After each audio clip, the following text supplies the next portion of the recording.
जब आपके साथ गलत करने वाला कोई अनजान हो, कोई बाहर वाला हो, तो आप उससे जूझ सकते हैं, उससे लड़ सकते हैं। लेकिन क्या हो अगर वो कोई अपना हो, करीबी हो और मुश्किल हो जाए आवाज उठाना। कभी कभी जहां विश्वास होता है वहीं विश्वासघात भी होता है।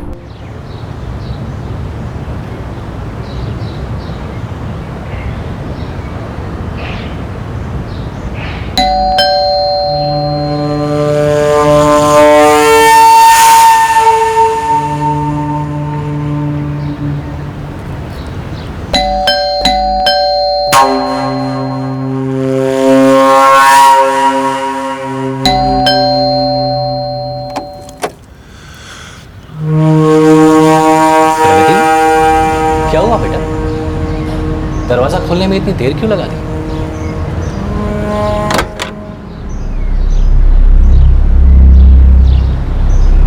क्या बात है प्रगति बेटा? इतनी घबराई हुई क्यों? तुम तो जानती हो ना मैं तुम्हें कितना पसंद करता हूं।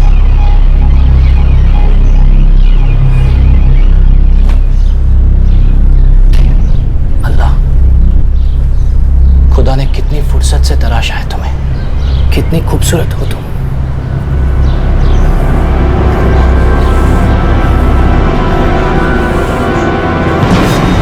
Absolutely sir. जी सर। सर वो मैंने आपके सब कार पेपर्स चेक कर लिए हैं। आप कभी भी आके अपनी कार डिलीवरी ले सकते हैं। सर तो क्या मैं एक्सपेक्ट करूं कि कल आके आप अपनी कार डिलीवरी लेंगे?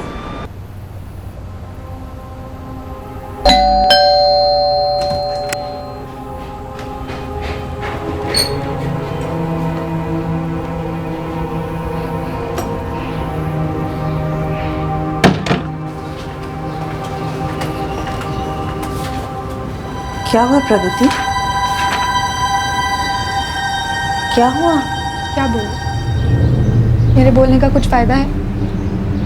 हाँ, मुझे रोज़ हैरेस किया जाता है, मेंटली, फिजिकली, लेकिन आपको तो कुछ नज़र नहीं आता ना, क्योंकि आप समझना ही नहीं चाहती। तुम वापस इकबाल की बातों को लेके बैठ गई हो ना। प्रगति वो तुम्हारे पापा हैं। हाँ मैं मानती हूँ वो तुम्हारे सगे पापा नहीं, लेकिन ऐसे बार बार उन्हें ब्लेम करके मुझे भड़काना बंद करो बेटा। जब तुम्हारे सगे पापा ने हमारी जिंदगी नर्क कर दी थी ना, तो यही इकबाल हमारे लिए खड़े हुए थे। अब अपनी ये कहानियां बनाना बंद करो प्लीज।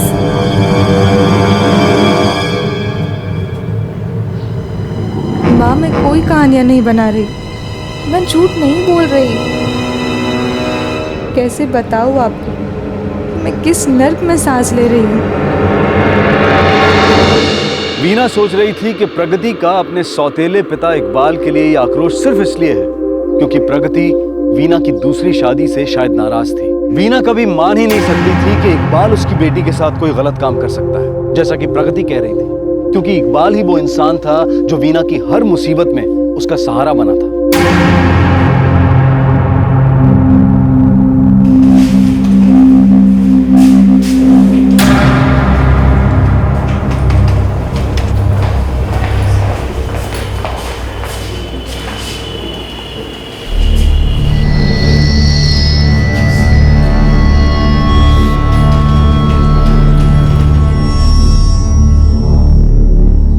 तुम दिल के जख्मों को तो छुपा लोगे, लेकिन इन जख्मों का क्या?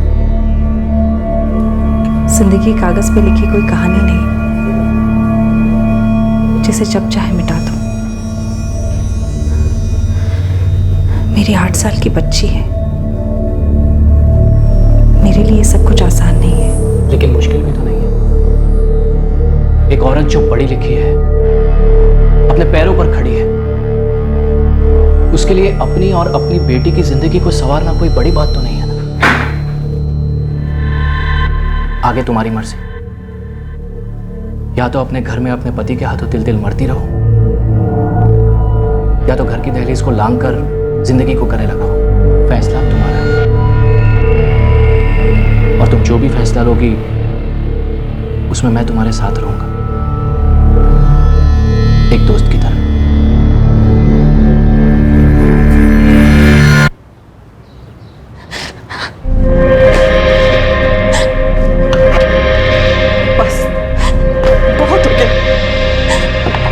बर्दाश्त नहीं होती है जिल्लत की जिंदगी।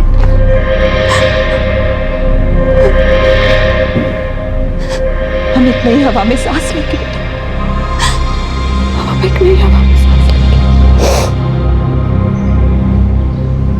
तुमने हमें ये सब कुछ पहले क्यों नहीं बताया? और बेटा 9 साल तक तुम ये सब अकेली सहती रही। हम तेरे कितने पास रहते हैं बेटा, तुझे कभी भी ऐसा नहीं लगा कि हमें आके बताए? मुझे तो बस यही लगता था आप लोगों को कभी ये गिल्ट ना हो कि आपने मेरे लिए गलत लड़का चुना, और फिर मुझे तो यही लगता था कि धीरे धीरे सब कुछ ठीक हो जाएगा। अरे वीना, पर आप कुछ ठीक होते हो मुझे दिखाई नहीं दे रहा पापा। बस अब और बर्दाश्त नहीं होता। तेरे दर्द को देखकर दुख तो हो गए हमें। चाहे तू ये सब कुछ पहले बताती, जब चुपचाप सह रही थी, या फिर अब बता रही जब तू उसे छोड़ के आई है। तुझे दुखी देखकर हम कैसे चैन से रह सकते बेटा? इकबाल, मैं इस तरह आपके साथ ये रिलेशनशिप कंटिन्यू नहीं करना चाहती। प्रगति अब बड़ी हो गई, मेरा डिवोर्स भी हो चुका है। मैं नहीं चाहती कि लोगों की बातों का गलत असर उस पर पड़े। I don't have any choice. या तो हम शादी कर लेते हैं या फिर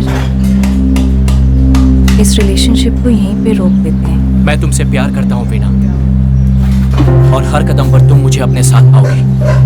इस साथ तो मुझे कुछ नाम चाहिए इकबाल, कोई मतलब चाहिए। अल्लाह, फौजिया 14 की है और साजिया सिर्फ 12 की। वो दोनों सुनेंगी तो क्या सोचेंगी? इकबाल, आप अपने ही हाथों से अपने हंसते खेलते परिवार को उजाड़ने की बात कर रहे हैं। देखो नसरीन, मैं वीना से प्यार करता हूँ और उसे निकाह कर रहा हूँ। तुम्हें जो सोचना है वो सोचो। तो ठीक है, जो आपके दिल में आए वो आप कीजिए, पर हम आपसे एक बात कह देते हैं कि हम उस औरत को अपने इस घर में कभी दाखिल नहीं होने देंगे, और तो और आपकी कंपनी में भी कभी काम नहीं करने देंगे। अगर तुम यही चाहती हो तो यही सही।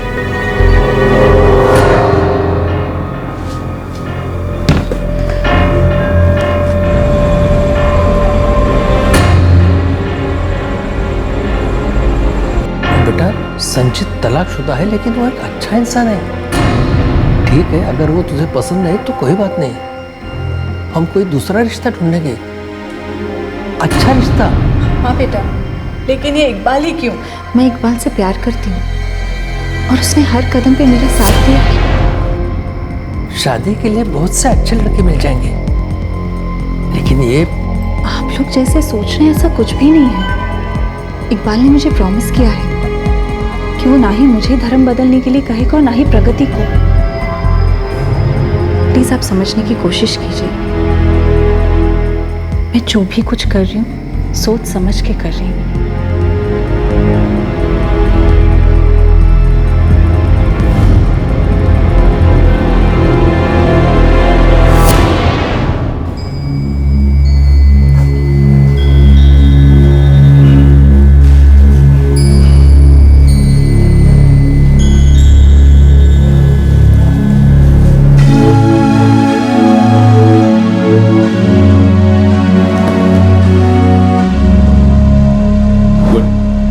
Congrats Veena, congrats Iqbal. Thank you Rashmi. बहुत बहुत शुक्रिया। अरे भैया, ये दोनों मियाँ बीवी हैं। Now chairs for them.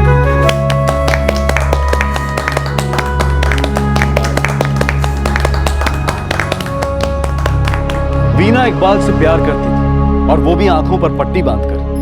अपने खास लोगों के मुंह से उसने इकबाल के बारे में बहुत गलत बातें सुनी थी, लेकिन वो इकबाल से इतना प्यार करती थी कि उसे इकबाल में सिर्फ वही दिखता था जो वो देखना चाहती थी।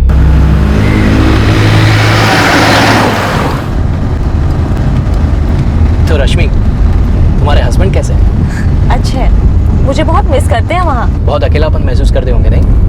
हाँ, थोड़ा बहुत। और तुम? मैं भी। हाँ, तुम्हारी तो अभी अभी शादी हुई है। 8 महीने हुए होंगे नहीं? जी। वो फॉरेन कंट्री में और तुम यहाँ, बहुत अकेलापन होगा ना जिंदगी में? हाँ वो तो है। चलो एक बात, thank you so much, bye. Rashmi, हाँ अकेलापन बहुत ही खौफनाक और डिप्रेसिंग होता है। हाँ पर मैं खुश हूँ, वो भी खुश है, कोई प्रॉब्लम नहीं है। यू नो, कभी कभी मैं भी बहुत ही अकेलापन महसूस करता हूँ। तुम तो अपनी कजिन को जानती हो ना, हम साथ में बहुत खुश हैं, लेकिन फिर भी कभी कभी अकेलापन महसूस होता है। मुझे लगता है हमें मिलते रहना चाहिए ताकि हम एक दूसरे के साथ अपने दिल की बात शेयर कर सकें, अपनी मुस्कुराहट और अपने अकेलेपन को बांट सकें। ओके इकबाल, मैं चलती हूँ, बाय।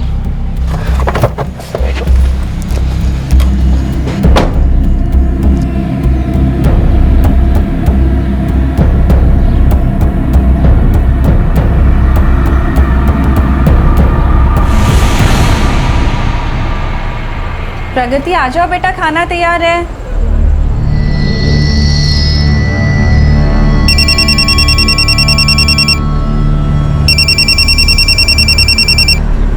हेलो रश्मि, कैसी हो तुम? बहुत दिन हो गए, कोई खबर नहीं। अच्छा वीना, एक बात बता, तुम्हारे और इकबाल के बीच में सब ठीक चल रहा है ना? हाँ, क्यों? नहीं, वो इकबाल आज मेरे ऑफिस आए थे, मुझे घर तक लिफ्ट भी ऑफर की, पहले भी कर चुके हैं। हाँ तो पता है मुझे, तुम्हारे बॉस भी तो उनके क्लाइंट ही है ना?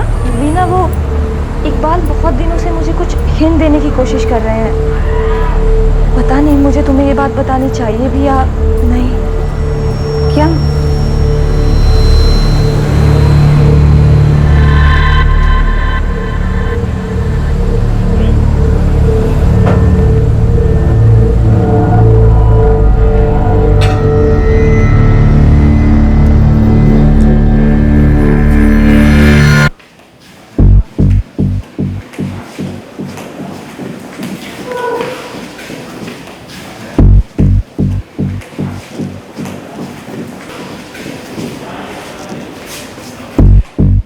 क्या? ये रश्मि की प्रॉब्लम क्या है? वो सोच भी कैसे सकती है कि मैं उसके साथ कुछ ऐसा करना चाहता हूं? वो पागल हो गई है क्या? और उसके साथ साथ तुम्हारा भी दिमाग खराब हो गया? हाँ?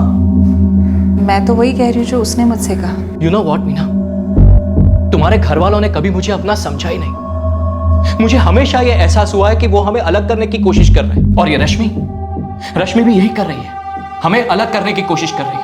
उसने तो मुझे ये भी बताया कि आपने उससे कहा कि आप बहुत अकेला फील करते हैं। इकबाल मेरे होते हुए। What nonsense Meena. देखो मीना, मैंने तुम्हारी जिंदगी को सहारा नहीं दिया, बल्कि तुमने मेरी जिंदगी को नए मायने दिए हैं, संवारा है मेरी जिंदगी को। और मैं जानता हूं कि ये रश्मि ऐसा क्यों कर रही है। भले ही वो तुम्हारी कजिन, लेकिन दिल ही दिल में वो तुमसे चलती है।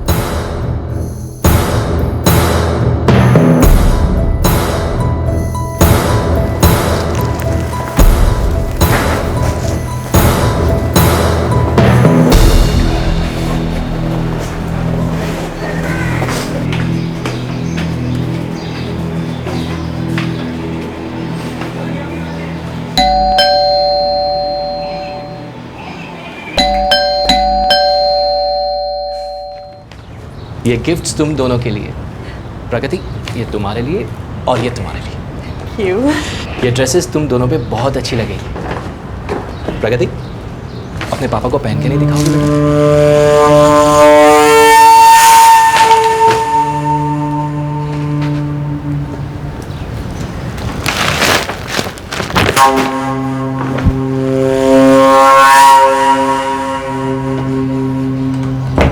ये क्या तरीका है? माँ, आप चाहती थी ना कि मैं बाहर आऊँ, मैं बाहर आई और उस आदमी ने मुझे जो दिया मैंने आपके लिए चुपचाप रख लिया। तुम्हारे पापा तुम्हारे लिए कपड़े लेके आए हैं। अपनों को इतना ईगो दिखाना ठीक नहीं है बेटा, बस कपड़े ही तो पहन के दिखाने हैं। आपका इकबाल कोई पहली बार मेरे ड्रेस लेकर नहीं आया है। वो तुम्हारे पिता हैं। सौतेले पिता। ठीक है, मान लिया वो तुम्हारे सौतेले पिता हैं, लेकिन बेटा ये ड्रेसेस तो तुम्हारे लिए हैं। 3 साइज छोटी ड्रेस। हर बार वो मेरे लिए इतने छोटे कपड़े क्यों लाता है? क्योंकि वो मेरी बॉडी को इन छोटे छोटे कपड़ों में देखना चाहता है माँ। आपको ये बात समझ में नहीं आती है ना? दिमाग में कचरा भर के रखा है तूने। खुले दिमाग से सोचना सीख प्रकृति, प्लीज।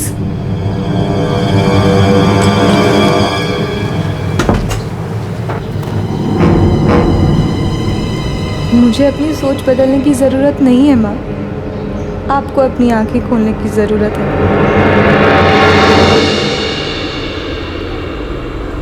इकबाल,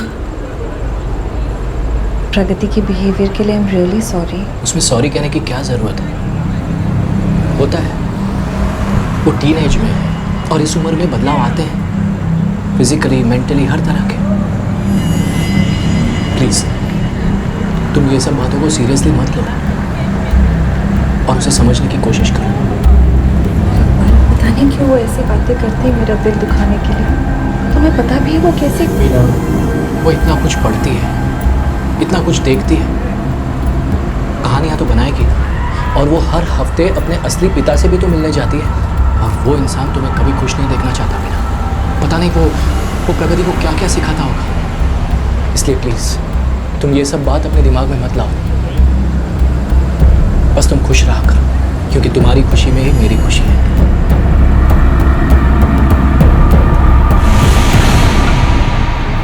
वीना को ऐसा कभी लगा ही नहीं कि उसकी बेटी प्रगति जो कुछ भी उससे कह रही थी उसमें कुछ तो सच हो सकता था। और दूसरी तरफ प्रगति की हालत ऐसी थी कि वो ये बात अपनी मां के अलावा और किसी को नहीं बता सकती थी कि उसके साथ क्या हो रहा था। इकबाल के बुरे बर्ताव की खबरें वीना को अक्सर मिलती रहती। वीना थोड़ी देर के लिए सुनकर परेशान तो होती, लेकिन उसने कभी भी इन बातों पर यकीन नहीं किया।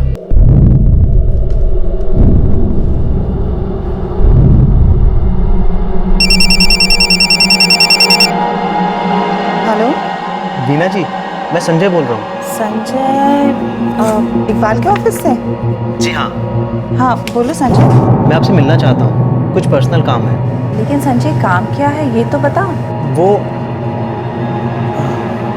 क्या हम मिलकर बात कर सकते हैं? दरअसल मुझे आपकी मदद की ज़रूरत है। अच्छा ठीक है, 1:30 बजे मेरा लंच ब्रेक रहता है, तो हम तब मिल सकते हैं। हाँ संजय बोलो। वीना जी, बात यह है कि 2 महीना पहले श्वेता नाम की एक लड़की ने हमारे ऑफिस में ज्वाइन किया था। ओके। और एक दिन वो इकबाल सर के केबिन से भागती हुई बाहर आई और वो बहुत रो रही थी।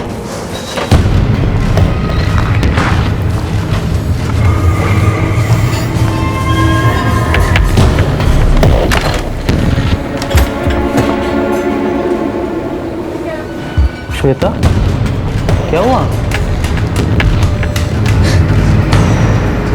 और उसके 3 दिन बाद श्वेता ने नौकरी छोड़ दी। तुम कहना क्या चाहते हो? श्वेता ने मुझे बताया कि इकबाल सर उसके साथ फिजिकल होना चाहते हैं। वो सब केबिन में बुलाते थे, इधर उधर हाथ लगाते थे, उसके सामने गंदे गंदे प्रपोजल्स रखते थे, उसे बाहर बुलाते थे, ऐसी ऐसी बातें करते थे जिसे सुनकर किसी को भी शर्म आ जाए। और श्वेता ने पुलिस कंप्लेन इसलिए नहीं की क्योंकि उसे लगता था कि इस सब से उसकी ही इज्जत उछलेगी। तुम्हें ये मदद चाहिए थी मुझसे? तुम्हारी बातों में अगर जरा भी सच्चाई है ना, तो जाओ इकबाल से डायरेक्टली जाके बात करो, या फिर उस लड़की से कहो कि वो इकबाल से जाके बात करे। वो लड़की अब वापस नहीं आएगी। वीना जी, मैंने आपको ये सब सिर्फ इसलिए बताया है क्योंकि आप इकबाल सर की वाइफ हैं। मुझे ऐसा लगता है तुम ये सब कुछ मुझे मेरे कान भरने के लिए बता रहे हो। मेरे मन में मेरे पति के खिलाफ जहर घोल रहे हो। मुझे नहीं पता तुम्हें यहाँ पे किसने समझा बुझा के भेजा है, पर मैं सिर्फ ये कहना चाहूँगी संजय, ये हथकंडे तुम कहीं और आजमाना। चलती हूँ।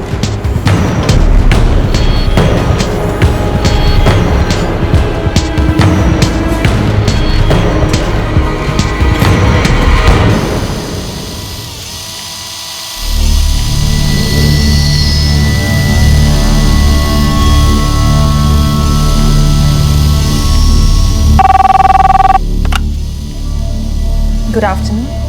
Every car sales and services.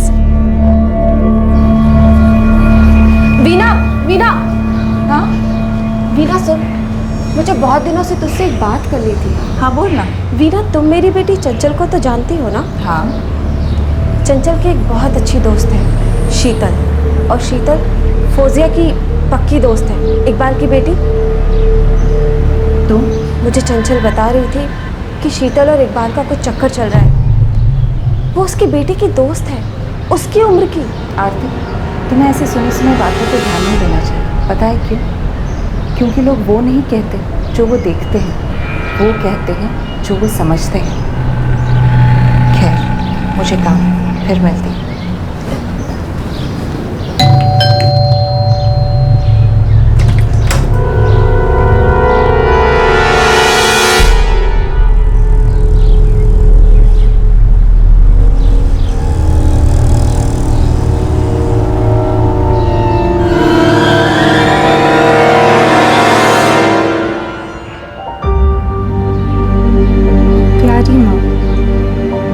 माँ, मैं जानती हूँ कि मेरे पापा एक बहुत ही बुरे इंसान थे, लेकिन सच तो ये है कि उनसे कहीं बुरा इंसान तो ये इकबाल है। हर रोज़ जब ये अकेले में मेरे साथ होता है, उस वक्त मुझे घुटन होती है। ये रोज़ मेरा फ़ायदा उठाता है, अपने गंदे हाथों से मुझे छूता है। लेकिन आपको ना तो कुछ नज़र आता है और ना ही आप मेरी बात पर यकीन करेंगी, क्योंकि इसने आपके ऊपर जादू कर रखा है। आप उसके मन में मेरे लिए प्यार तो देख पाती हैं, लेकिन वो हवस नहीं देख पाती जो इसकी आंखों में मेरे लिए है। आपको मेरी बात पर यकीन नहीं है ना? लेकिन जब मैं ये दुनिया छोड़कर चली जाऊंगी, तब आप मेरा यकीन जरूर करेंगे।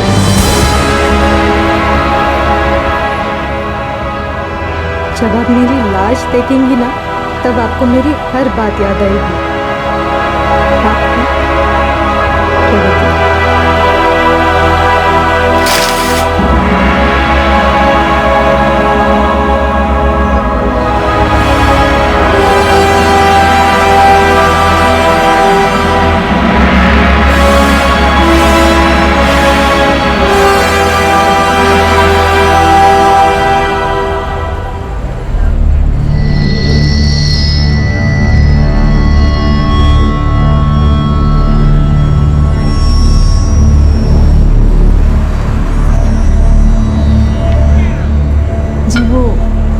जावेद के घर वाले दिसंबर तक निकाह कर देना चाहते हैं। अरे वाह, ये तो बहुत ही अच्छी बात है। फौजिया का क्या कहना है? लो भाई, इनकी मुस्कुराहट ने तो सब कुछ कह दिया, अब देर किस बात की? हाँ कह दो नसरीन, ये हमारे घर का पहला निकाह होगा, बड़ी धूमधाम से मनाएंगे।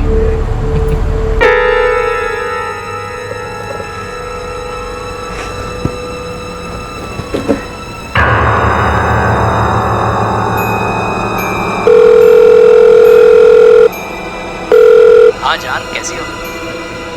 आप कल आए नहीं? हाँ, वो मैं नसरीन के साथ था।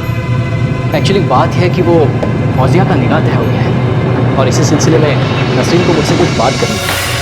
आप आज रात आएंगे? हाँ हाँ ऑफ कोर्स जान, तुमसे दूर कैसे रह सकता? तुम में तो हमारी जान अटकी हुई है। Love you.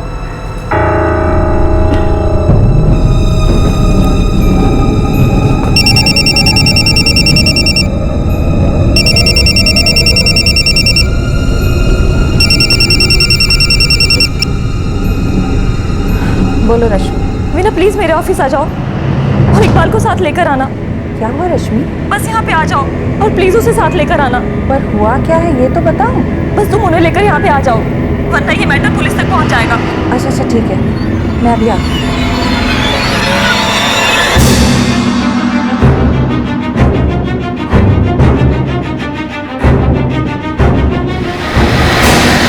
वीना, लेकिन हुआ क्या है? मुझे कुछ भी नहीं पता इकबाल, शायद वो किसी परेशानी में हो। परेशानी थी तो बता भी नहीं सकती थी, अपनी परेशानी दूसरों के साथ बता दी। इकबाल, हुआ उनका कुछ? रश्मि, क्या हुआ? सब ठीक तो है ना रश्मि? तुमने अचानक हमें फोन करके यहाँ बुला लिया, बात क्या है? हाँ, ये वही आवाज थी।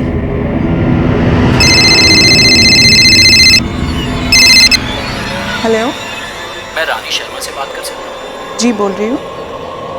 सुजीत शर्मा आपके हस्बैंड है ना? जी, आप कौन? ये आप क्या कह रही हैं? मैं कुछ समझा नहीं। वो इसी की आवाज थी। वीना, ये आदमी इकबाल हमारी जिंदगी बर्बाद करना चाहता है। इसने रानी मैम को फोन किया और कहा कि मेरे और इनके पति यानी कि मेरे बॉस के साथ मेरा अफेयर चल रहा है। क्या? ये तुम क्या कह रही हो रश्मि? हाँ, मैं दावे के साथ कह सकती हूँ कि वो इसी की आवाज थी।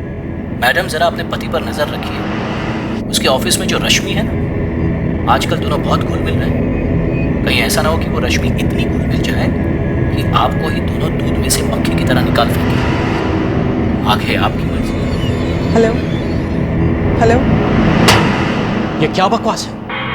कोई आपको फोन करके आपके साथ बेहुदा मजाक करने की कोशिश करता है, उसमें मैं बीच में कहां से आ गया? और रश्मि, तुम मुझ पर इल्जाम लगा रही हो? रानी जी ने यहाँ आकर मुझे और सुजीत सर का बहुत भला बुरा कहा, लेकिन जब इन्होंने बताया कि किसी ने फोन करके इन्हें ये सब कहा है, तो मुझे समझने में एक मिनट भी नहीं लगा कि घटिया करतूत इस इंसान की है।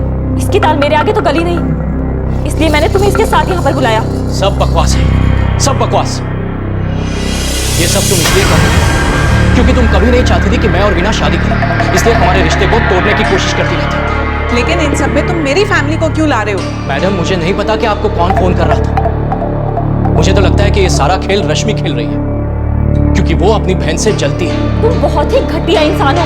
रश्मि, ये मेरे पति हैं। वीना, थैंक्स वीना, एटलीस्ट तुम तो इनके बहकावे में नहीं आ रही हो। मुझे तो लगता है कि ये सब मिलकर हमारे रिश्ते को तोड़ने की कोशिश कर रहे हैं। वीना, तुम अंधी हो रही हो। बिल्कुल नहीं रश्मि, बल्कि अब तो सब कुछ मुझे साफ साफ नजर आ रहा है।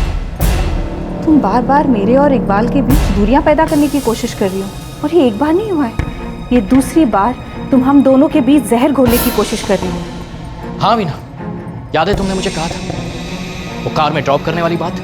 सच तो ये है कि यही मुझ पे डोरे डाल रही थी, इसी ने मुझे बुलाया था और अब पूरी बात ही घुमा दी। एनीवेज, इनसे मुंह लगने का कोई फायदा नहीं। Let's go.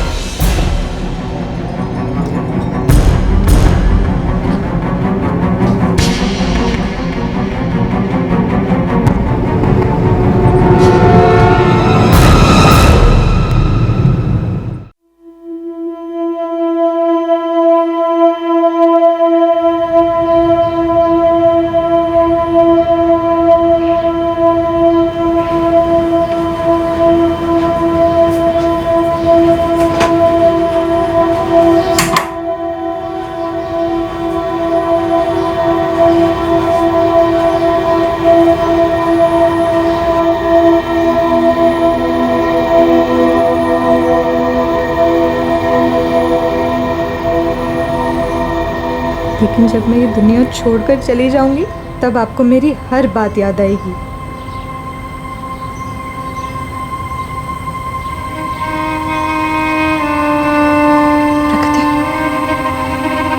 प्रगति, प्रगति,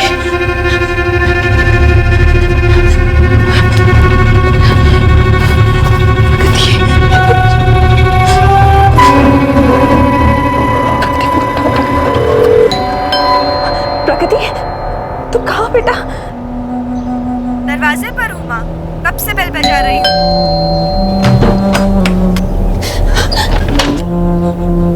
प्रगति, प्रगति, तूने ऐसा सोच भी कैसे लिया बेटा? तू क्या करने जा रही थी? तूने अपनी जान देने की सोची। बोलो, तुम अपनी जान देना चाहती थी? क्यों? क्यों बेटा? मुझे समझ ही नहीं आ रहा था कि मैं आपको कैसे बताऊं कि वो इंसान जिसे आप मेरा पिता बनाकर लाई है और चाहती है कि मैं उसे अपना पिता मान लूं, वो मुझ पर कितना गलत नजर रखता है। मुझे बार बार फिजिकली मोलेस्ट करता है माँ, और फिर ये सारी बातें अगर मैं आपसे आकर नहीं कहूँगी फिर किससे कहूँ माँ? और फिर जब आप भी मेरी बातों पर यकीन नहीं करती तो फिर मैं रोज़ रोज़ मरकर जी रही हूँ। क्या करूँ मैं माँ, क्या करूँ? क्या मैं प्रगति के साथ छेड़खानी करता हूँ, अपनी बेटी को मॉलेस्ट करता हूँ? मैं इसके ऊपर हाथ रखकर कसम खाता हूँ बेटा, ये सिर्फ और सिर्फ एक झूठ है। तुम मुझे छोड़ के जाना चाहती हो, जाओ। पुलिस में कंप्लेन करना चाहती हो, बेशक करो। मुझे बदनाम करना चाहती हो ना, करो। लेकिन खुदा के वास्ते मुझसे ऐसे बेबुनियाद इल्जाम की सफाई मत मांगो प्लीज। बिना, मैं 2 बेटियों का बाप हूं, मेरी बड़ी बेटी का निकाह होने वाला है। प्रगति कहती है कि मैंने उसके साथ ऐसी जलील हरकत की। हाँ, मैं उसका सौतेला बाप हूं, लेकिन मैंने तुम दोनों को पूरे दिल से अपनाया है ना। हाँ, मैं उसे मिलने जाता हूं, लेकिन उसके दिल में मेरे लिए छोटी सी जगह बन सके इसलिए, उसकी जिंदगी में एक बाप की कमी पूरी हो सके इसलिए। और वो मुझ पे ऐसा इल्जाम लगा, इन सब का ये सिला दे रही है। तुम एक काम करो, एक चाकू लो और मेरे सीने के आर पार कर दो, लेकिन अल्लाह के वास्ते मुझ पर ऐसा बेबुनियाद इल्जाम मत लगाओ। बिना एटलीस्ट तुम तो मत लगाओ। मैं दुनिया से लड़ लूंगा, लेकिन अगर तुम अपनी नजरों में मुझे गिरा दोगी तो मैं मर जाऊंगा। मैं हैरत होती है कि वो ऐसा भी कर सकती है। बिना, वो एक 16 साल की बच्ची है, उसे तो मैं माफ कर, लेकिन तुमने कैसे सोच लिया कि मैं ऐसी जलील हरकत कर सकता हूं? कैसे?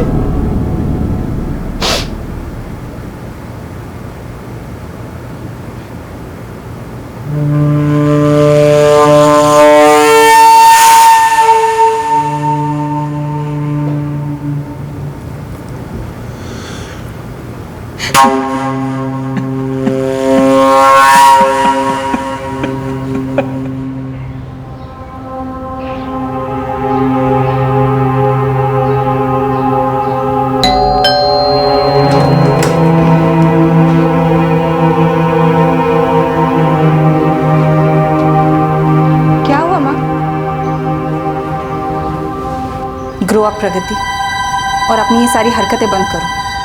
तो आप फिर से उस आदमी की चिकनी चुपड़ी बातों में आ गई। आप उसके लिए अंधी हो रही हैं माँ। तुम चाहती क्या हो? छोड़ दूं मैं उसे? जाने दो उसे? क्या मेरी अपनी कोई लाइफ नहीं है? तुम हर वक्त अपने बारे में ही क्यों सोचती हो? माँ, आप आईने में वो देख रही हैं जो आप देखना चाहती हैं। अब वो तो देख ही नहीं रही जो असल में वो आईना आपको दिखाना चाह रहा है।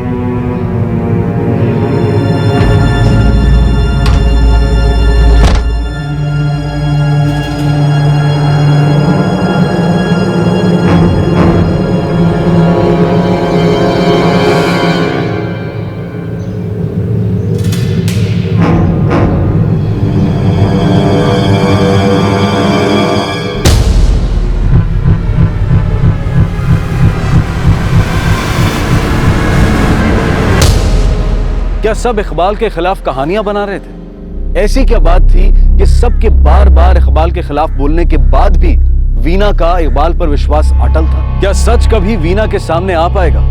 वैसे सवाल यह भी है कि सच आखिर था क्या?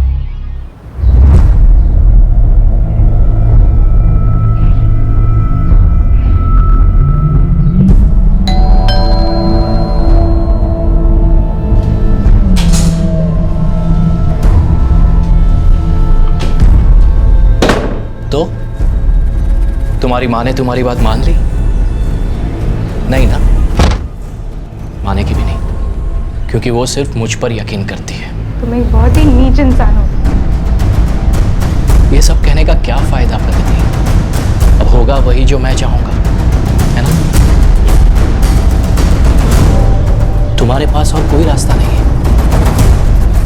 इसलिए सच से समझौता कर लो। और सच ये है कि मैं तुम्हें बहुत पसंद करता हूं।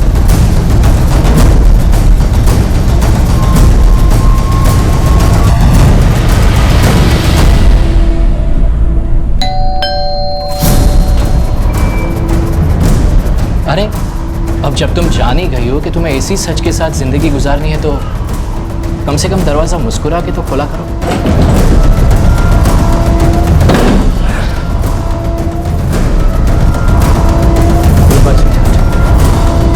कल मिलते हैं।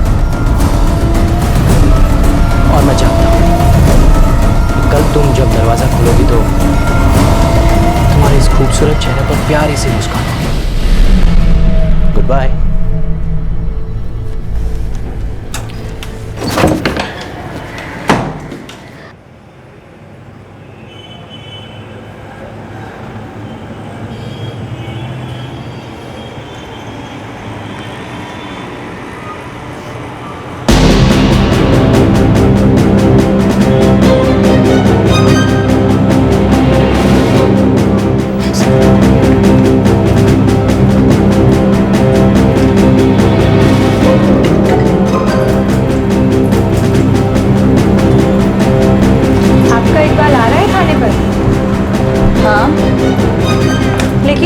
पापा कह के बुलाओगे तो सुनने में ज़्यादा अच्छा लगेगा।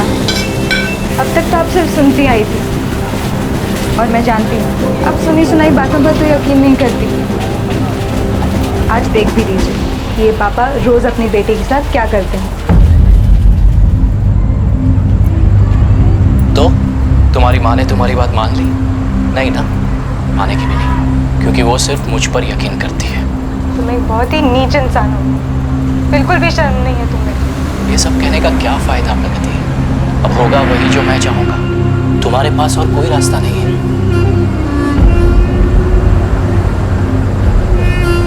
इसलिए सच से समझौता कर लो, और सच ये है कि मैं तुम्हें बहुत पसंद करता हूँ।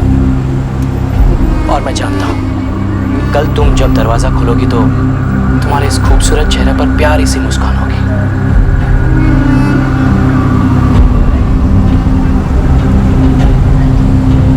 ये वो सच है जो मैं रोज़ जीती हूँ।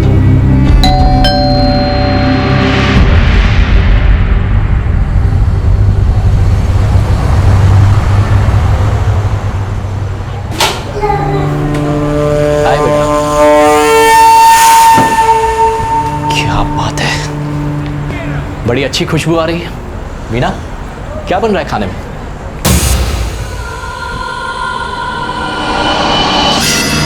क्या हुआ? तुम्हारा मूड क्यों खराब? इसने फिर से कुछ कह दिया तुम्हें? हाँ? प्रगति, क्या कहा अपनी माँ से? उसे क्यों बार बार डिस्टर्ब करती रहती हो तुम? हाँ? वीना! वीना! बता जो मेरी माँ को हाथ लगाने की भी कोशिश की तो। ये क्या कर रही हो तुम? क्या पट्टी पढ़ाई इसने तुम्हें? तो तुम्हारी माँ ने तुम्हारी बात मान ली? नहीं ना, मानेगी क्योंकि वो सिर्फ मुझ पर यकीन करती है। तुम एक बहुत ही नीच इंसान हो, बिल्कुल भी शर्म नहीं है तुम्हें। ये सब कहने का क्या फायदा प्रगति? सब झूठ है, सब झूठ है। मुझसे उलझने की कोशिश करियो तुम? हाँ, छोड़ूंगा नहीं, बर्बाद कर रख दूंगा तुम। अगर ये क्लिप किसी को दिखाकर मुझे बदनाम करने की कोशिश की तो जीना आराम कर दूंगा तुम तो, जीना आराम कर दूंगा।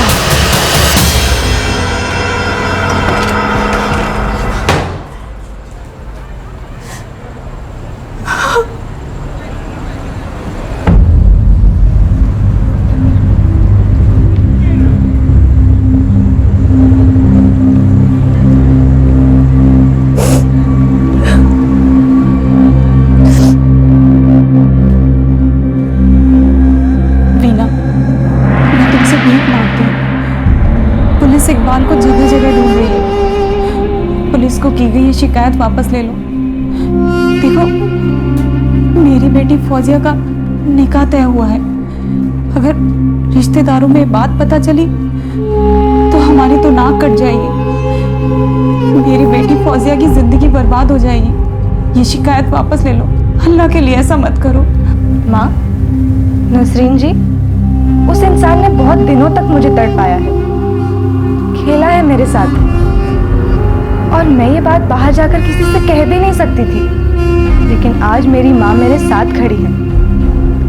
अब मैं ये कंप्लेन वापस नहीं लेने वाली। उस इंसान ने जो घटिया हरकत की है मेरे साथ, उसकी सजा तो उसे जरूर मिलेगी। वो ना तो एक अच्छा इंसान है और ना ही एक अच्छा पिता। और अगर मैं उसे ऐसे ही छोड़ दूंगी तो वो न जाने और कितनी लड़कियों के साथ ऐसी हरकत करेगा। हो सकता है कि ये सब कुछ किसी और घर में भी हो रहा होगा। लोग मेरे बारे में क्या कहेंगे और आगे जाके मेरे साथ क्या होगा, इसकी परवाह किए बिना मैं ये सब कुछ खुद जाकर बताऊंगी। शायद इसे देखकर वो लोग भी आगे आएंगे जिनके साथ ऐसा हादसा हुआ है।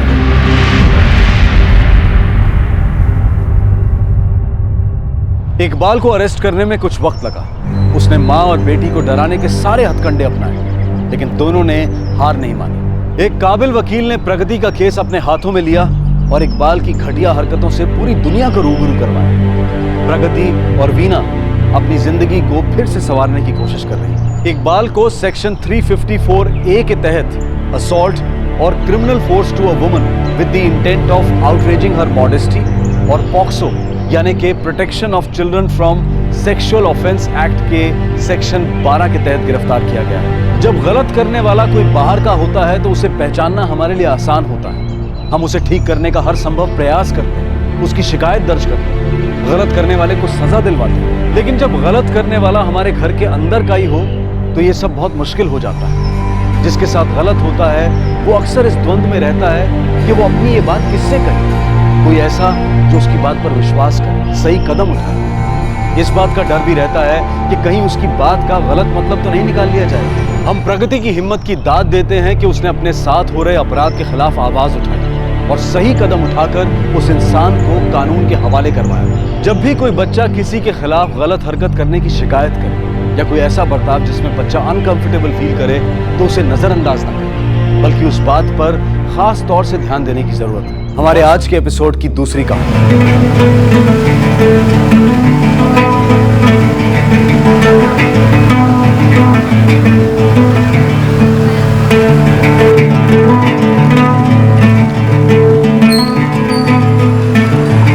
एक महीना, पूरे 1 महीने और इंतजार करना।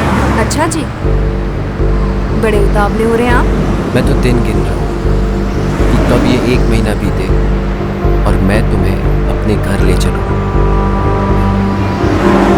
मेरा भी कहाँ मन लगता है तुम्हारे बिना। जानता हूँ।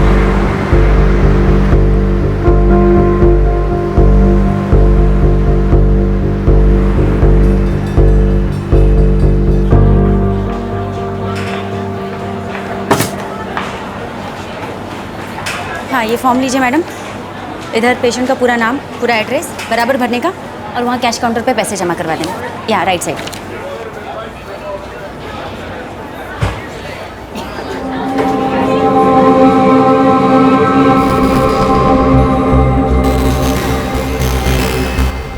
आए आज दोपहर को भवानी का के आई थी और ये कार्ड देकर गई, अशोक अंकल की शादी का कार्ड।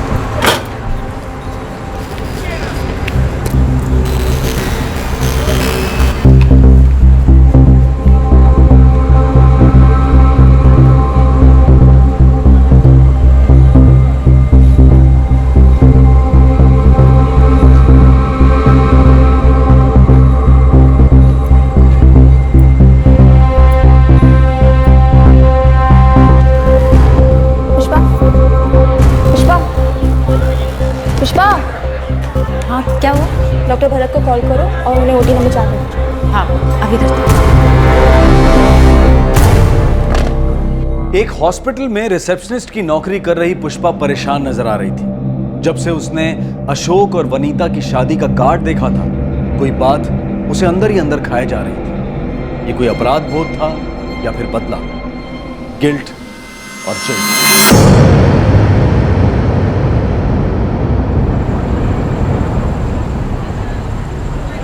मैं भी आऊँ तेरे साथ? वैसे भी संडे को कोई क्लासेस नहीं है। लेकिन मैं और मेरे फ्रेंड सैटरडे को ही जा रहे हैं। एक दिन बाद जाओगे तो क्या बिगड़ेगा? राधिका, तो अपने दोस्तों को बोलना संडे को जाएं, वो भी चले जाएगी साथ में पिक्चर देखने। मैं भी करती हूँ, मेरी क्लासेस के लिए एडजस्ट। तू नहीं कर सकती? कीर्ति, चुपचाप खाना खा। महादेव तुला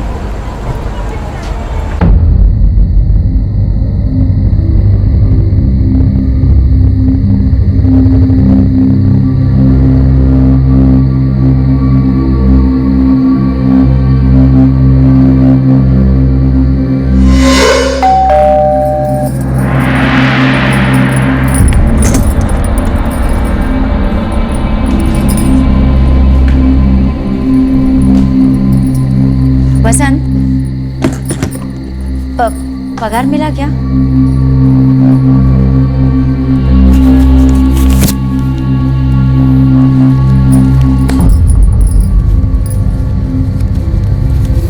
वसंत, ये तो खाली 5,000 है, बाकी के 2,000 अपने लिए भी कुछ रखो कि सब तुझे ही दे दूं। वसंत, मैं इतने दिनों से दुकान से उधार चीज लेके आ रही हूँ। तुम हर महीने जो भी कमाते हो, एक तो उसमें से कम देते हो, ऊपर से जो देते हो उसमें से भी दारू पीने के लिए मांगते रहते हो। ऐसे घर कैसे चलेगा वसंत? ए चुप, ये तो फिर से फटके पड़ेंगे कल रात जैसे। भूल गई क्या?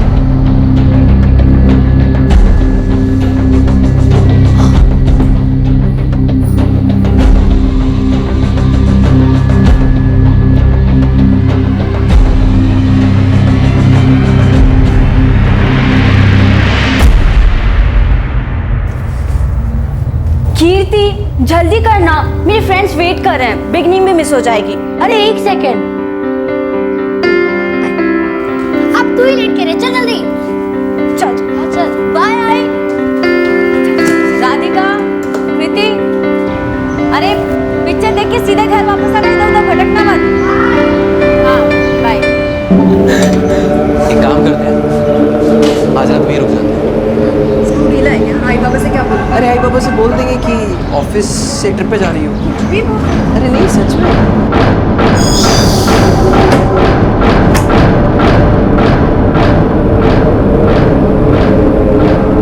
हे भटकाधिपति, करता हूँ मैं सच्चाई और अच्छाई की भक्ति, दिख जाए मुझे अगर हो विद्यालय में कोई जादू। हाँ, तब मैं गवर्नमेंट सेक्टर में था। तो आपके डिपार्टमेंट में किसी को इस बारे में पता नहीं चला? नहीं। केशव जी, अब आप रिटायर हो चुके हैं, इतने बरसों पुरानी बात है। अब आप सच बताएंगे तो शायद आपकी पेंशन रोक दी जाए। मैं जानता हूँ, लेकिन मैंने जाली सर्टिफिकेट और जाली मार्कशीट बनाकर ये नौकरी हासिल की थी और 32 वर्षों से उसी नौकरी से मैंने कमाया है। तो पछतावा हो रहा है आपको? Are you feeling guilty? जी। तो आपने डिसाइड किया कि आप इस टीवी शो पर आके कन्फेस करेंगे? हाँ जी। पर अब इतने बरसों बाद क्यों? ये मैंने जो किया वो गलत था। अब मेरे बच्चे बड़े हो रहे हैं, अपने अपने करियर की शुरुआत करने जा रहे हैं और मैं नहीं चाहता कि वो मेरी गलती दोहराए। हो सकता है आपके बच्चे ये शो देख रहे हो। मैं जानता हूँ उन्हें बहुत बुरा लगेगा, लेकिन मैं सच कहना चाहता हूँ, इस दुनिया से जाते समय मैं मेरे सीने में ये बोझ लेकर नहीं जाना चाहता। मैं अपने परिवार से, मेरे ऑफिस के साथियों से माफी चाहता हूँ। बरसों से मैंने उन्हें धोखा दिया है, सच को छुपा कर रखा है। मैं आप सबका दोषी हूँ। प्लीज प्लीज मुझे माफ कर दीजिए, प्लीज।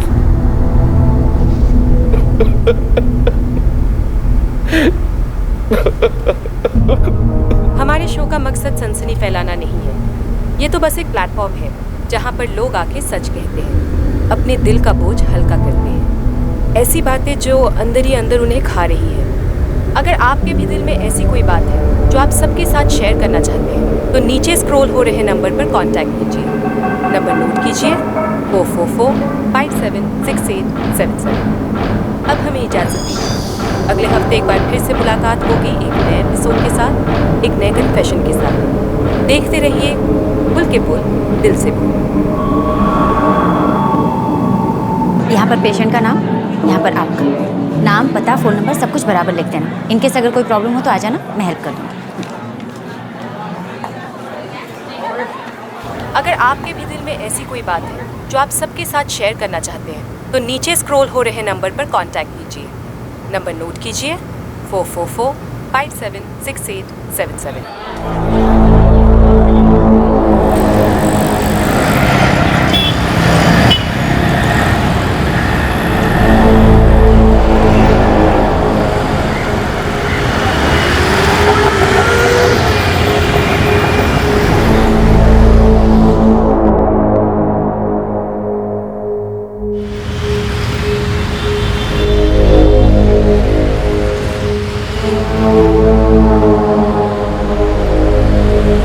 भैया, मुझे वो वनिता दलवी के घर जाना है। आपका नाम मैडम? जी, शर्मिला। एक मिनट।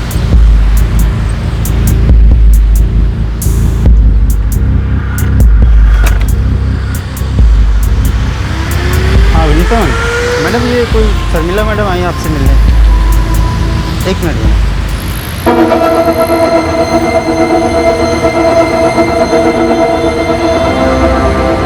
मैडम।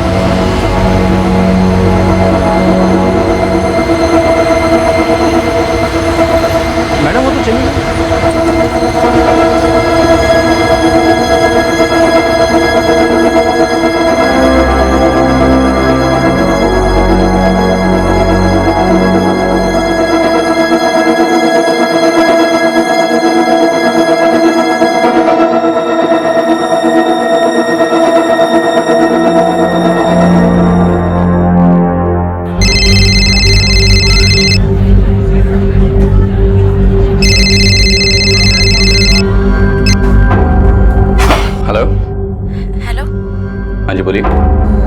अविनाश जी से बात कर सकती हूँ? जी, मैं बोल रहा हूँ। आप कौन? हेलो। पुष्पा सुरभि। तो बताइए, मैं क्या सहायता कर सकता हूँ आपकी? मैंने आपका प्रोग्राम देखा था संडे को। ओके। मुझे भी आपके प्रोग्राम में आना है। तो कुछ कहना चाहती हैं आप? जी। तो पुष्पा जी, मैं आपका कॉन्टैक्ट नंबर नोट कर लेता हूँ। तो जो नंबर मेरे फोन में डिस्प्ले हो रहा है, ये नंबर आप ही का है, राइट? जी। सो इट्स 44468989, सही है? जी, मेरा ही नंबर है। पुष्पा जी, मैं आपसे जानना चाहूंगा कि आप हमारे शो में आकर क्या कहना चाहती हैं? जी, वो पर्सनल है। तो क्या आप ये पर्सनल बात मुझसे शेयर कर पाएंगी अभी? Okay, no problem. सो अब आपको हमारी टीम कांटेक्ट करेगी, ओके? और वो आपसे पूछेंगे कि आपको हमारे शो में आके क्या बोलना है, और उस बेसिस पर हम ये तय करेंगे कि हमें आपको अपने शो में लाना है या नहीं। ठीक है? जी। Thanks for calling.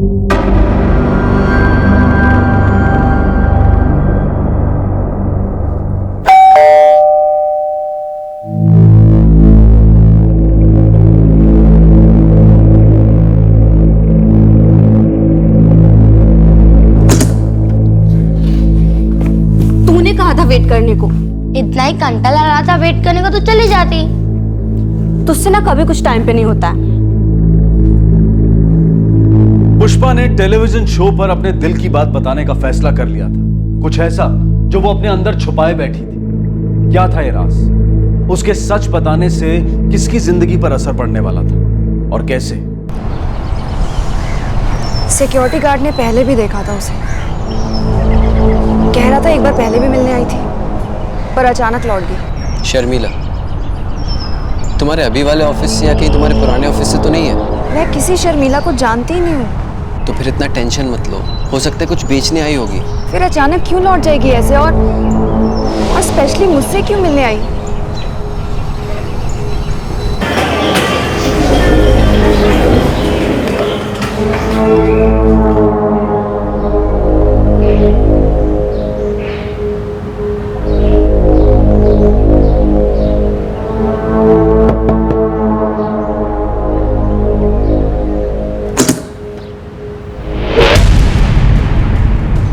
क्या काम था? तुम वनीता से मिलने गई थी।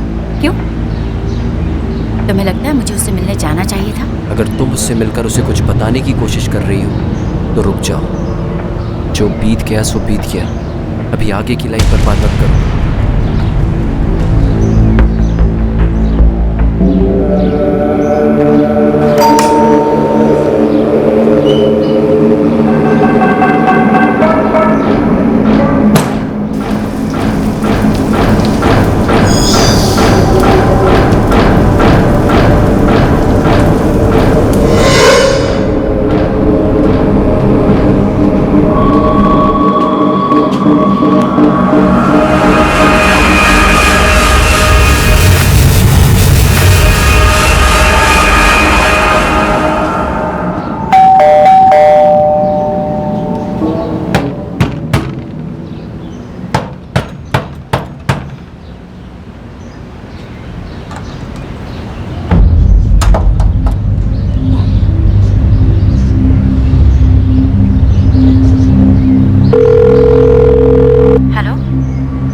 पुष्पा, दोपहर के टाइम पे किधर है तू?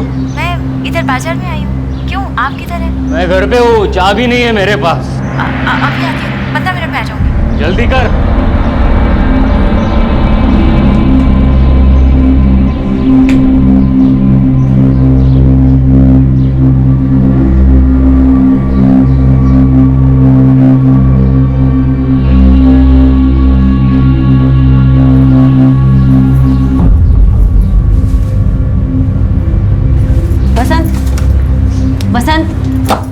वसंत, उठो, अंदर चलो।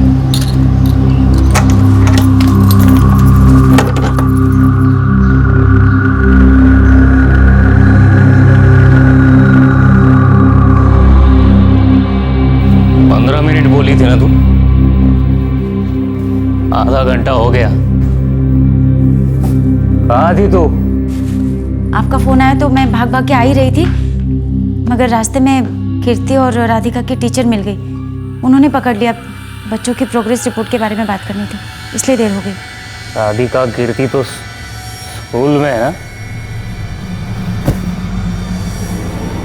उनकी टीचर बाजार में कहाँ घूम रही है? हाँ? स्कूल में है ना।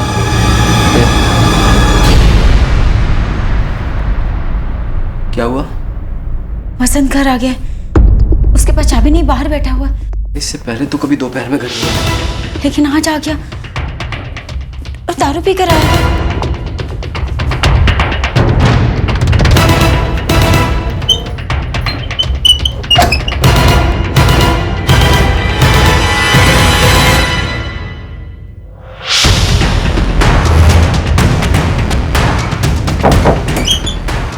सो रहा है वो। क्या करूं मैं? मैंने बोला कि मैं बाजार में। एक मिनट रुको।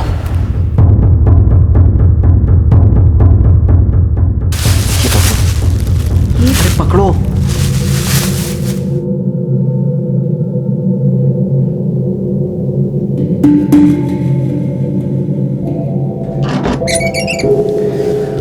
तुम चुपचाप नीचे जाओ और वापस सीढ़ी से ऊपर आ जाओ।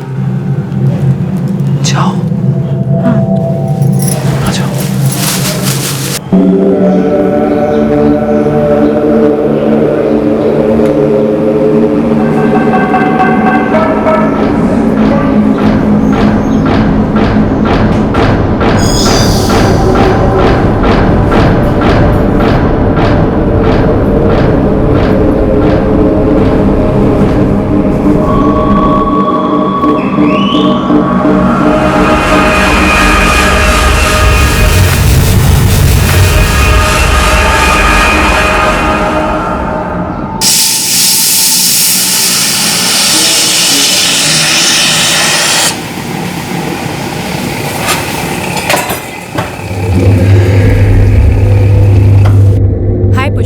मैं मृदुला बोल रही हूँ। तुमने मुझे शायद टीवी पर देखा होगा।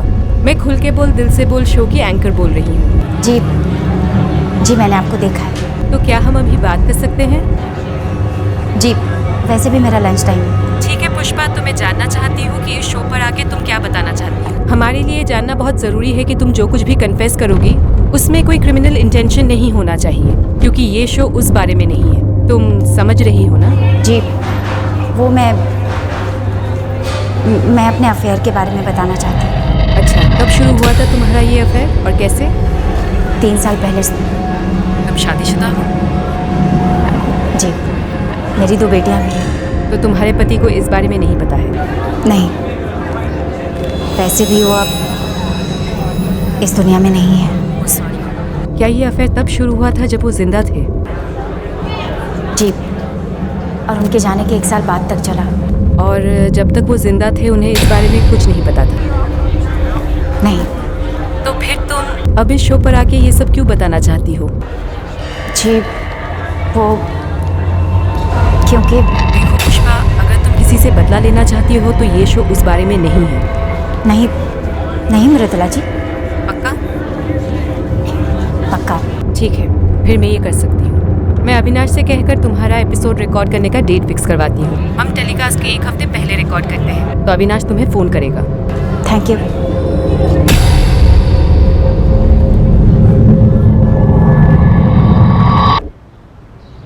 तो क्या कहना चाहती है बेटी? बाबा, कुछ ऐसा है जो मुझे बहुत पहले ही सबको बता देना चाहिए था। कोई ऐसी बात तो नहीं है ना जिससे सबको तकलीफ हो? वसंत ने कुछ किया तो नहीं था तेरे साथ? नहीं बाबा, वसंत ने तो कुछ नहीं किया। उसने तो बस दारू पी कर अपनी और साथ में मेरी भी जिंदगी बर्बाद की। तो ये बात तो सबको बताना चाहती है? बाबा, मैं जो कुछ भी बताऊंगी उससे सबको बहुत दुख पहुंचेगा, पर अब मैं सबको सब कुछ बता देना चाहती हूँ। क्या कहना चाहती है वो? मुझे नहीं पता। 3 साल हो गए मेरे बेटे को गुजरे हुए। अब कौन से गड़े मुर्दे उखाड़ना चाहती है वो? पुष्पा, ऐसा क्या है जो टीवी पे सबके सामने बताना चाहती है तू? कुछ है बाबा जो बहुत दिनों से दिल में चुभ रहा है। तो हमें बताना बेटा, हम तेरे आई बाबा है, हम समझेंगे। आप नहीं समझेंगे। क्यों बेटा, ऐसे क्या गलत किया है तूने? कुछ किया है बाबा जिसे ऐसे छुपाकर घुट कर और नहीं रह सकती मैं। पुष्पा, पुष्पा सुन, मैं पुष्पा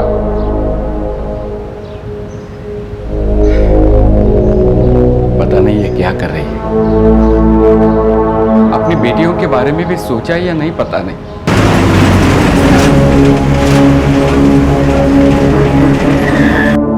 क्या हुआ? क्या बोलना है आपको? बेटा वो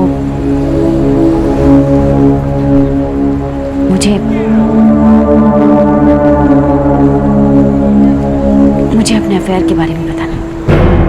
अफेयर? ये क्या बोल रही हो तुम आई? हाँ। ये सब हमारे पैदा होने के पहले हुआ या बाद में?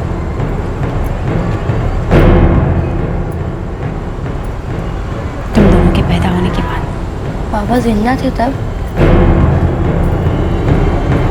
हाँ, और उनके गुजर जाने के बाद तक चला। तो अब क्यों बता रही हो आप सबको आई? आज तक हमें कुछ नहीं पता था और ना ही किसी और को। अब कोई क्यों जानना चाहेगा इस सब के बारे में? आई तो टीवी पे जाके सबके सामने ये सब बोलना चाहती है? तो झूठ बोल रही है। नहीं बेटा, कुछ और भी है जो तू हमसे छुपा रही है। आई मुझे पता है कुछ और भी है। किसके साथ अफेयर था तुम्हारा? है हम जानते हैं उसे। राधिका, तू मेरे साथ शो पे चलेगी बेटा? देख मुझे वहाँ तेरी जरूरत पड़ेगी बेटा। राधिका,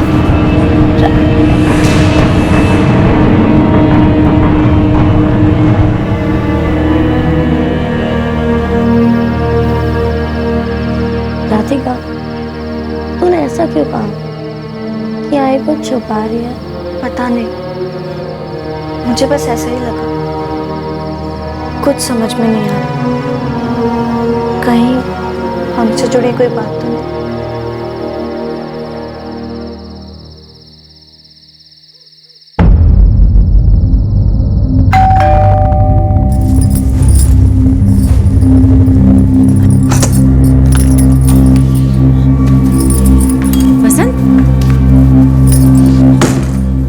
वसंत, अभी तो तुम काम पर गए थे, वापस आ गए? मुझे कोई दिलचस्पी नहीं है वो काम में। फिर हमारा घर कैसे चलेगा? तू कमा रही है ना? वसंत, हमारी दो बेटियां हैं। तुमको मालूम है मैं हॉस्पिटल में पार्ट टाइम नौकरी करती हूँ। कभी तो उनके बारे में सोच लिया करो। तो मालूम है 2 बेटी है, भगा मत। सोने भी नहीं देती। वो बेटी है वो। वसंत, मैं हॉस्पिटल जा रही हूँ, ध्यान रखना घर का। वसंत, वसंत,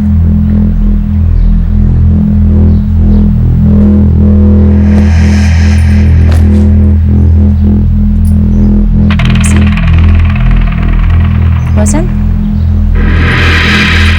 वसंत, वसंत, वसंत।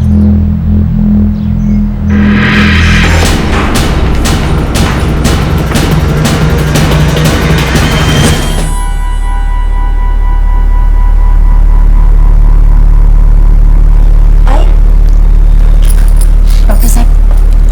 आई एम सॉरी पुष्पा, लगता है इसे अटैक हुआ था, कार्डियक अरेस्ट।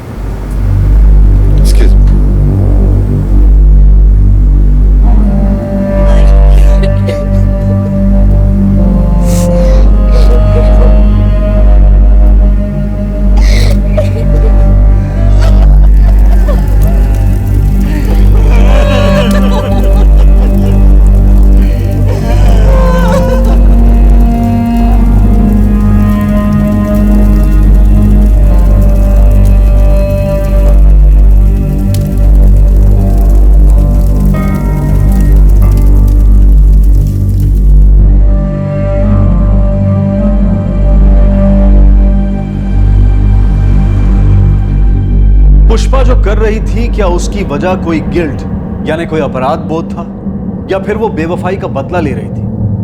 क्या पुष्पा अशोक के साथ हिसाब बराबर करना चाहती थी, या फिर कुछ और भी था इस कहानी में? फिलहाल पुष्पा अपनी जिंदगी के एक छुपे हुए सच को पूरी दुनिया के सामने बताने के फैसले पर अडिग थी। और आखिर वो दिन आ गया। आई, अब भी सोच लो। मैंने सोच लिया बेटा।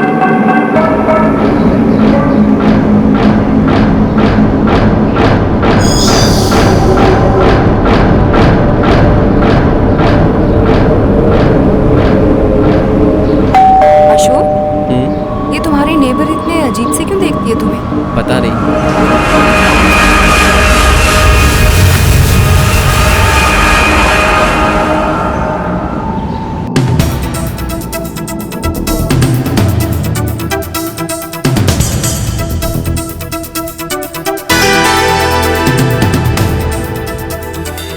Mirula, Yeah. we're all set to roll. All right, great. Settle. Have a seat, please. Be comfortable. Roll camera. Action.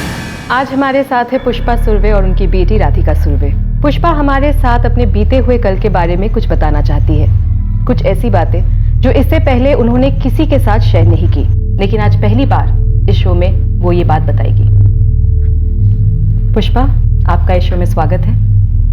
बताइए क्या कन्फेस करना चाहती हैं आप? वो मैं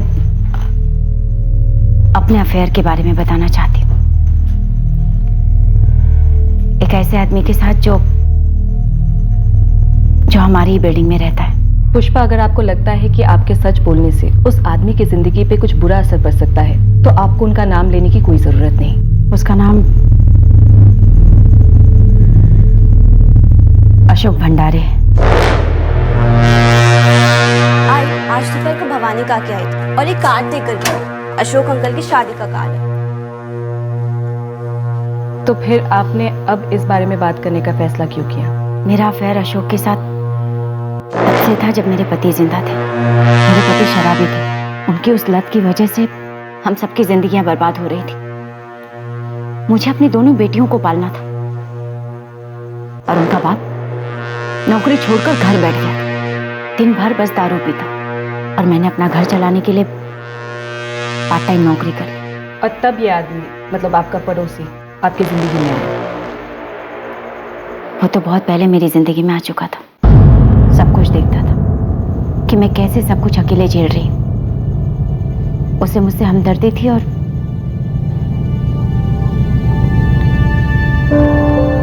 मुझे वो अच्छा लगने लगा।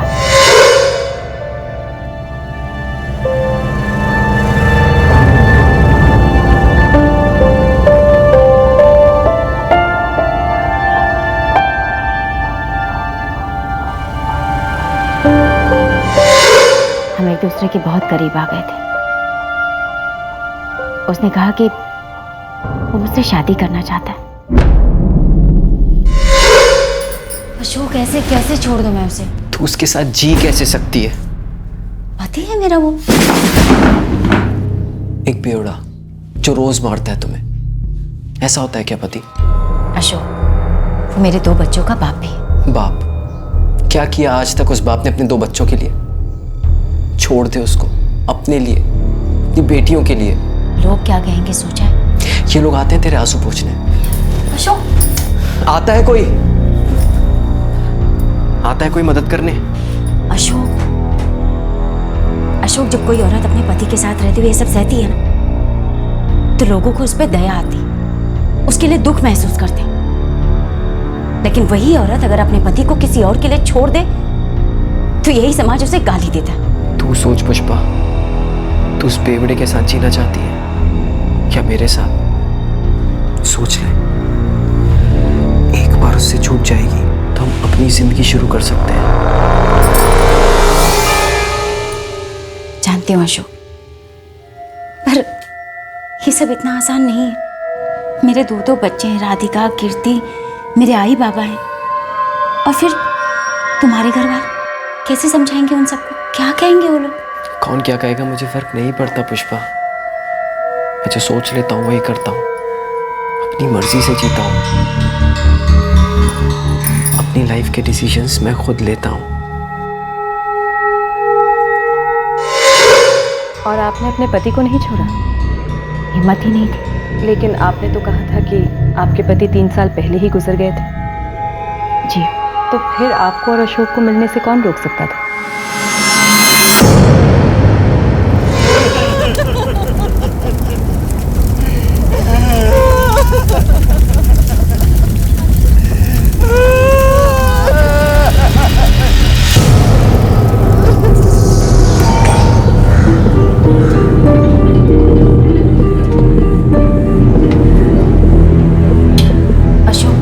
पुष्पा, आई बाबा है घर पे और मुझे कुछ ज़रूरी बात करनी है। कल दोपहर में मिलते हैं, ओके?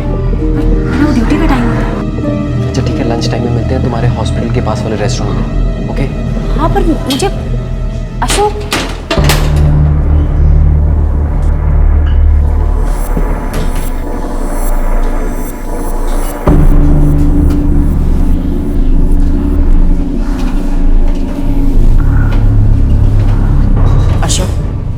आजकल तुम मुझे अवॉइड क्यों कर रहे हो? पुष्पा, जो हुआ सो हुआ, अभी वापस से वो जिंदगी शुरू नहीं कर सकते। बहुत कुछ बदल गया है। क्या बदल गया? पुष्पा, तुम्हारी 2 बेटियां हैं, उनके बारे में सोचो। तुम बात को घुमाओ मत। बसंत को गुजरे पूरे 2 साल हो चुके हैं और तब से तुम शादी की बात को टाल रहे हो। अब हम शादी क्यों नहीं कर सकते? अशोक, मुझे सही सही बताओ, तुम्हारे आई बाबा ने तुम्हारी शादी नक्की कर दी है ना?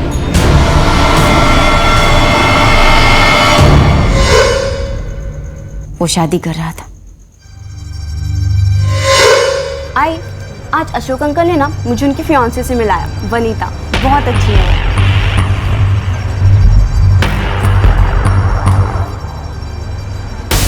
अशोक, तुमने मुझसे कहा था कि तुम मुझसे शादी करना चाहते हो। पुष्पा, समझने की कोशिश करो, मेरे आई बाबा नहीं मानेंगे। पहले तो तुम बहुत सीना ठोक कर कहते थे कि तुम अपनी जिंदगी अपने हिसाब से जीती हो। मैं वही करता हूँ जो मैं सोचता हूँ। मैं अपनी जिंदगी के फैसले खुद लेता हूँ। अब क्या हो गया? अपनी मर्जी से ही जी रहा हूँ। मैंने सोच लिया है, मैं वनीता से ही शादी करना चाहता हूँ और ये मेरा खुद का डिसीजन है। हमारे बीच जो कुछ भी था वो सब खत्म हो गया है। प्लीज अपनी जिंदगी तुम अपने हिसाब से जियो और मुझे मेरी जिंदगी जीने दो।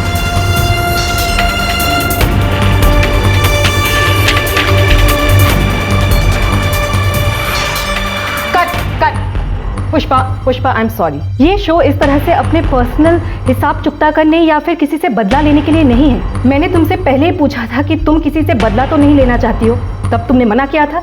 लेकिन अब तुम्हारी बातों से ये जाहिर है कि तुम अशोक से बदला लेना चाहती हो, ना कि अपने दिल का बोझ हल्का करना चाहती हो। बात सिर्फ अशोक से बदला लेने की नहीं है। मैंने जुर्म किया, मैं गुनहगार हूँ, अपने बच्चों की, अपने पति की। पुष्पा, हम कब तक ऐसे मिलते रहेंगे? कभी ना कभी तुम्हारा पति हमें देख लेगा, फिर ना बात तुम्हारे हाथ में रहेगी ना मेरे हाथ में। तो मैं क्या करूं, तुम ही बताओ। अशोक, ये सब इतना आसान नहीं है। तो कब तक इंतजार करोगी? उसके मरने तक? अशोक, वैसे भी वो मर ही रहा है पी के, कौन सा जी रहा है? पुष्पा, क्या तुम्हें सच में लगता है तुम उसके साथ जी सकती हो?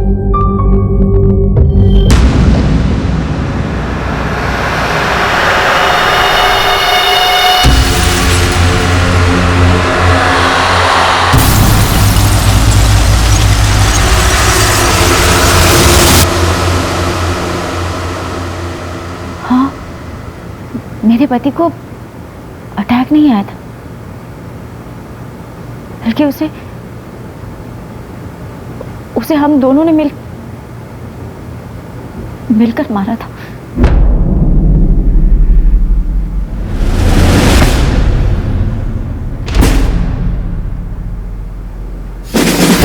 वसंत, अभी तो तुम काम पर गए थे, वापस आ गए?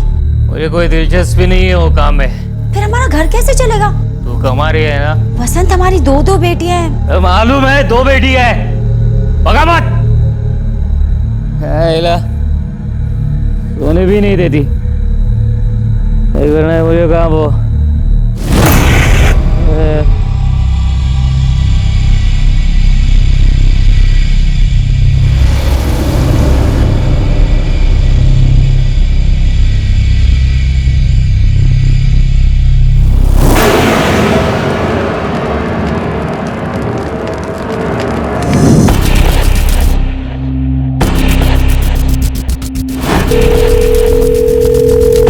अशोक, वो बहुत ज्यादा नशे में। तू बिना आवाज के दरवाजा खोल, मैं आता हूँ।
सेक्शन रिस्पॉन्ड नहीं कर रहा है।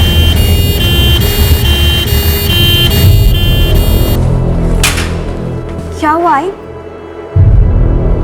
पता नहीं बेटा, हमेशा की तरह आज भी तेरे बाबा ने बहुत पी रखी थी।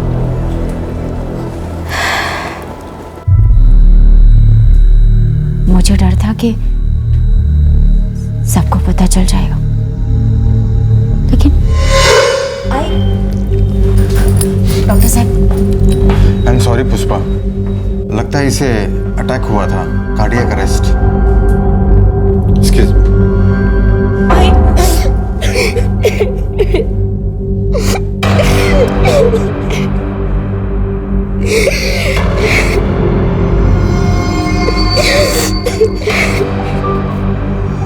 किसी को कुछ पता नहीं चला। डॉक्टर ने कहा कि अटैक है। थैंक गॉड, मैं यही सोच रहा था बस किसी को कुछ पता ना चले।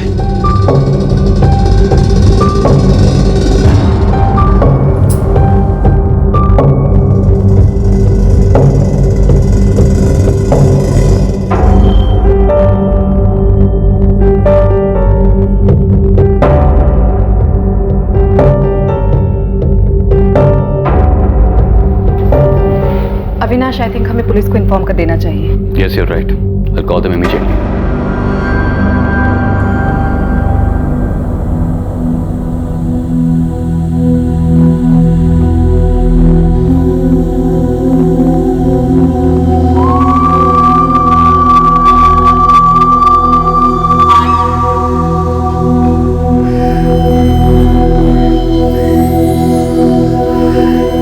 तो ये बोलना चाहती थी टीवी पे सबके सामने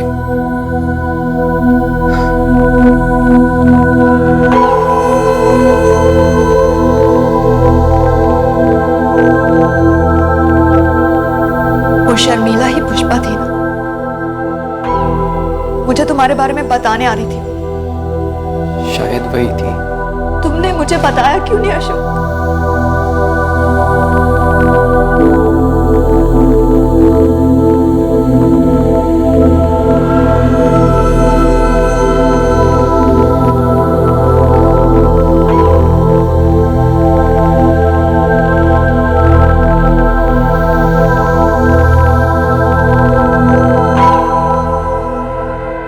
पुष्पा ने शूटिंग स्टूडियो में अपना जुर्म कबूल कर लिया, फिर पुलिस को अपना बयान भी दिया। पुलिस इस केस की जांच कर रही है। अशोक और पुष्पा इस वक्त न्यायिक हिरासत में हैं। अपराध बोध या बदला, यह वाकई बेवफाई का बदला ही था जिसने अपराध बोध को जन्म दिया था। पुष्पा ने यह माना कि अशोक के धोखे ने ही उसे इस जुर्म को कबूल करने पर मजबूर किया। उसने कभी सोचा भी नहीं था कि इतना सब कुछ हो जाने के बाद अशोक पलट जाएगा और किसी और से शादी कर लेगा। सबसे बड़ा सच यह है कि जुर्म कभी छुपा नहीं रह सकता। Crime never page. शायद कुछ लोग ये कहेंगे कि अगर अशोक और पुष्पा एक दूसरे के साथ रहते, शादी कर लेते, तो यह अपराध कभी सामने नहीं आता। लेकिन ऐसा नहीं हुआ। जुर्म की नींव पर अगर आप कोई इमारत बनाएंगे तो यकीन मानिए वो ज्यादा दिन तक नहीं टिक पाएगी। और प्रेम के रिश्ते की तो बिल्कुल नहीं। अक्सर कानून ऐसे अपराधियों तक पहुंच ही जाता है और कई बार अपने अपराध के बोझ तले दबे ये लोग इस बोझ को अपने सीने पर ढोते ढोते थक जाते हैं। ये कोई बहुत मुश्किल सच नहीं है जो कि समझ में ना आए, और ना ही इसके अंदर भाग्य और किस्मत का कोई योगदान है। बात बहुत सिंपल सी है, क्राइम नेवर पेज। जुर्म कभी फायदेमंद नहीं हो सकता। आप कब तक किसी को अंधेरे में रख सकते हैं? किसी की जान लेकर आप कैसे अपनी जिंदगी संवार सकते हैं? और किसी को चोट पहुंचाकर आप कब तक सुकून से जी सकते हैं? कर बुरा तो हो बुरा, ये सिर्फ कहावत ही नहीं बल्कि आपके और हमारे जीवन का एक बहुत बड़ा सच है। जब हम अपने अंदर की सच्चाई को दबाकर किसी और को चोट पहुंचाते हैं, उसके साथ विश्वास के बदले विश्वासघात करते हैं, तो नुकसान आपको भी होता ही है। वो सब जो ये कहते हैं कि हमने जुर्म करने का तरीका देखा, ये देखा कि हम कैसे बच सकते हैं, तो हम उनसे ये कहना चाहते हैं कि वो इसके अंत पर भी गौर करें। कोई नहीं बचता, कोई बच भी नहीं सकता। आपसे फिर मुलाकात होगी क्राइम पेट्रोल सतर्क में एक और नए केस के साथ। तब तक अपना ख्याल रखें, सुरक्षित रहें और याद रखें, जुर्म की दौड़ सिर्फ सलाखों के पीछे खत्म होती है। सतर्क रहें। जय हिंद। इस तरह के और भी एपिसोड देखने के लिए हमारे चैनल को सब्सक्राइब करें और बेल आइकन दबाना ना भूलें।